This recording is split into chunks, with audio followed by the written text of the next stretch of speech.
Kalau saya pikir kalau Pak Anies, kita juga kembali ke track record beliau, kemudian apa yang beliau lakukan di DKI, misalnya membebaskan PBB terhadap orang-orang yang berjasa terhadap DKI misalnya, yang dulu mungkin tidak begitu besar ya, PBB sekarang besar, beliau bisa membebaskan dan bisa ada yang bisa dikurangi, dan ini tentu ada payung hukumnya.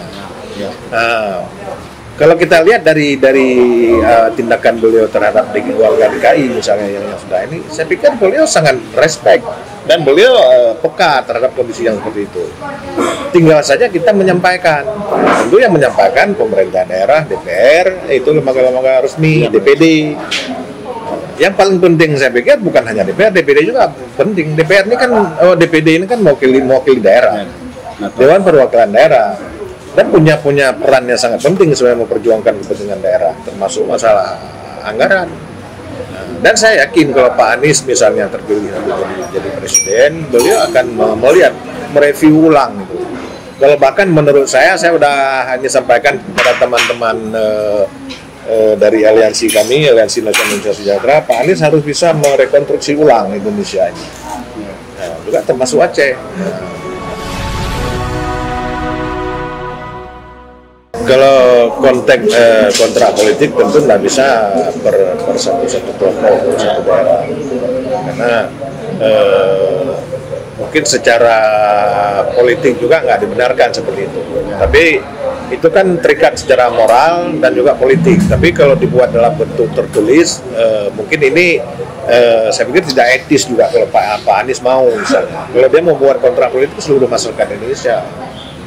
Nah, mungkin per daerah, nanti daerah Aceh minta ini, daerah lain minta lain. Jadi komitmen beliau yang kita lihat sekarang terhadap apa yang pernah beliau lakukan, saya pikir nggak perlu diragukan komitmen Pak Anies ini. Ya, memang kalau kita lihat sejarah benar. Tapi kan kita juga bisa melihat dari profil pribadi daripada tokoh-tokoh bangsa itu. Kita kalau pada saat baru, karena memang Aceh ini berbeda kalau kita lihat perlakuan dengan daerah lain. Kita juga dalam hal melakukan lobby politik ini dalam tanda petik juga ya, kadang-kadang tidak diperhitungkan dalam konteks itu. Dalam konteks kelembagaan kurang diperhitungkan, sehingga banyak keinginan rakyat aja tidak tercapai. Misalnya dalam konteks misalnya menyangkut dengan bendera saja, misalnya ini kan sebenarnya nggak begitu besar dampaknya misalnya kan, tapi ini juga nggak clear kan. Menyangkut dengan lagu misalnya dalam konteks UPA itu, saya pikir ini perlu ada terobosan artinya UPA ini bukan hanya satu kelompok, ini untuk masyarakat Aceh, untuk Aceh. Jadi dalam memperjuangkan UPA ini juga bersama-sama dengan kelompok, dengan masyarakat, pemerintah dan semua stakeholder yang ada di Aceh, bersama-sama kita harus satukan visi itu. Saya juga melihat banyak hal-hal yang dalam UPA. Saya nggak bicara MOU karena kita MOU banyak udah dituangkan dalam UPA.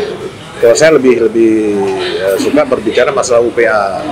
Nah, ada yang di dalam UPA mungkin belum terimplementasi. Nah, ini di mana kelemahannya? Seharusnya kita kan harus ada kajian, Gabri. Nah, ini saya belum melihat ada kajian UPA misalnya setahun sekali, 2 kali dibuat oleh komponen-komponen daerah. Ini nggak ada. Ada pasal-pasal yang nggak bisa dijalankan, dilaksanakan. Itu kenapa? Jadi jangan seakan-akan ini hanya kepentingan untuk keinginan dari satu kelompok. Padahal kita sudah sebagai warga aja juga bertanggung jawab, juga berhak juga untuk memperjuangkan butir-butir yang ada dalam UPA.